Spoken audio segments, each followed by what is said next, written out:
क्या हम सच में एक और विश्व युद्ध के मुहाने पर आ खड़े हुए हैं? कुछ ज्योतिषीय विश्लेषणों की माने तो ग्रहों की चाल तो कुछ इसी तरफ इशारा कर रही हैं।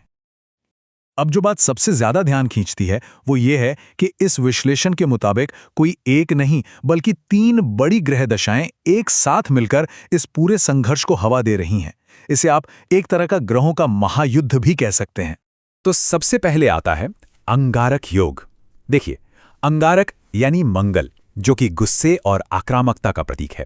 और जब ये ग्रह राहु के साथ आता है, जिसे ज्योतिष में अचानक होने वाले विस्फोटों से जोड़ा जाता है, तो ये योग बनता है।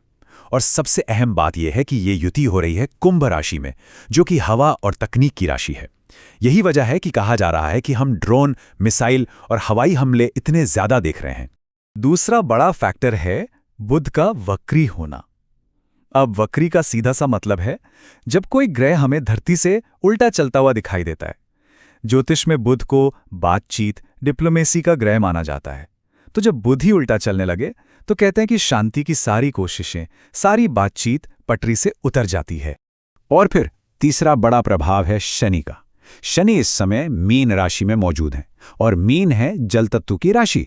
तो इसका असर कहाँ पड़ रहा है? सीधा समुद्री रास्तों पर, जिसकी वजह से व्यापार में, तेल की सप्लाई में दिक्कतें आ रही हैं, और समंदर में एक अलग ही तरह का तनाव पैदा हो रहा है।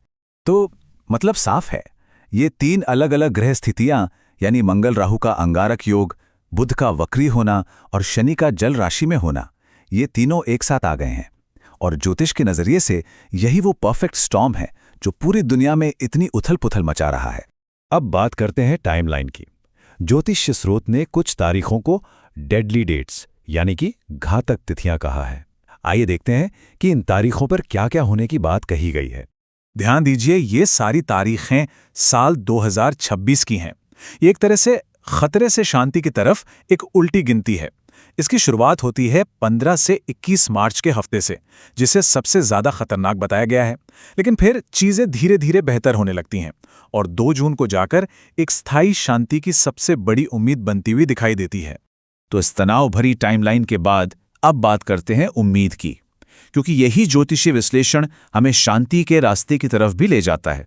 और वो सबसे अहम तारीख है 2 अप्रैल 2026। कहा जा रहा है कि इसी दिन वो खतरनाक अंगारक योग टूट जाएगा, और इसके टूटते ही मिसाइल और ड्रोन हमलों में एक बड़ी कमी देखने को मिल सकती है। और यहां आप देख सकते हैं ज्योतिष का मूल तर्क, कैसे ग्रहों की एनर्जी बदल रही है, संघर्ष से समाधान की ओर। एक तरफ है मंगल राहु की विस्फोटक जोड़ी जो युद्ध को भड़का रही है, तो दूसरी तरफ है देवगुरु बृहस्पति, जिन्हें ज्ञान और शांति का कारक माना जाता है, जो हालात को संभालेंगे। तो कुल मिलाके शांति का ये रास्ता 3 स्टेप्स में बताया गया है। पहला स्टेप 2 अप्रैल को अंगारक योग का अंत। दूसरा स्टेप 11 मई को मंगल का अपनी ही राशि मेष में वापस आना, जिससे चीजें व्यवस्थित होनी शुरू होंगी। और तीसरा और आखिरी स्टेप 2 जून को बृहस्पति का अपनी सबसे शक्तिशाली स्थिति में आना, जो कहते हैं कि स्थायी शांति के लिए सबसे शुभ योग बनाएगा। तो सवाल उठता है कि इस पूरे ज्योतिषीय विश्लेषण का आखिर मतलब क्या है, हम इससे क्या समझें? लेकिन देखिए, आखिर में ये स्रोत एक बहुत गहरी बात कहता है। वो ये कि सितारे हमें सिर्फ एक रास्ता दिखाते हैं, एक संभावना बताते हैं, लेकिन उस रास्ते पर चलना है या नहीं, ये फैसला तो हम इंसानों को ही करना होता है। ये हमारे कर्म पर निर्भर करता है। और बस यही बात हमें एक आखिरी और बड़े सवाल के साथ छोड़ जाती है। दुनिया में जब इतना तनाव है, इतनी अनिश्चितता है, तो क्या ग्रहों की इन चेतावनियों को महज एक संयोग मानकर अनदेखा कर देना चाहिए, या फिर इनमें वाकई कोई गहरा संदेश छिपा है जिसे हमें समझने की जरूरत है?